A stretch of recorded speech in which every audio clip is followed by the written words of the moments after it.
வணக்கம். தூங்கி எழுந்தவுடன் ஏன் உள்ளங்கையை காண வேண்டும்? அந்த காலத்தில் இருந்து வரும் ஒரு மரபு. இதை தமிழர் கிராமத்தில் இன்றைக்கும் செய்கிறாங்க. ஆனால் நகரத்தில் இது செய்கிறது கிடையாது.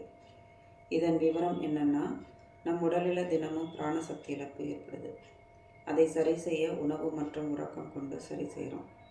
உறங்கும்போது பிரபஞ்ச சக்தி அதிகமாக உடலில் கலந்து பிராணனாக உடலில் தங்குது. அவ்வாறு தங்கும்போது தலையில் அதிகமாக சேமிக்கப்படுது. சேமிக்கப்பட்ட பிராணன் கண்ணை திறக்கும்போது அதிகமாக வெளியே போயிடுது. அப்போது பிராண இழப்பு ஏற்படுது.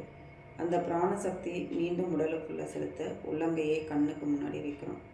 உள்ளங்கை இயல்பாக பிராண ஈர்ப்பு செய்யும். நாம் நினைத்தா மட்டும்தான் உள்ளங்கையிலிருந்து பிராணன் வெளியே செல்லும். ஆக உள்ளங்கை பார்க்கும்போது சேமித்த பிராணன் மீண்டும் உள்ளே அனுப்பப்படுது. பிராணன் பூர்ணமாக கிடைக்கும். அதை ஆதி காலம் தொட்டே தமிழர்கள் செய்கிறாங்க.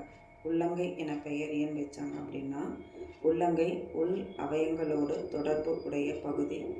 இது அனைத்தும் வர்ம பகுதியோடு தொடர்பு இருக்குது. புறங்கை அப்படின்னா கையின் பின்பகுதி. இங்கே பிராணன் இழப்பு இல்லை.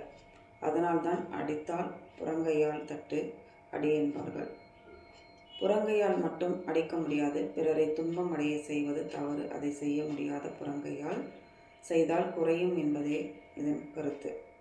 அடிப்பவனுக்கு தனது பிராண சலப்பு ஏற்படாமல் இருக்க கையை மூட வேண்டும். இது வர்மத்தில் குத்து அப்படின்னு வரும்.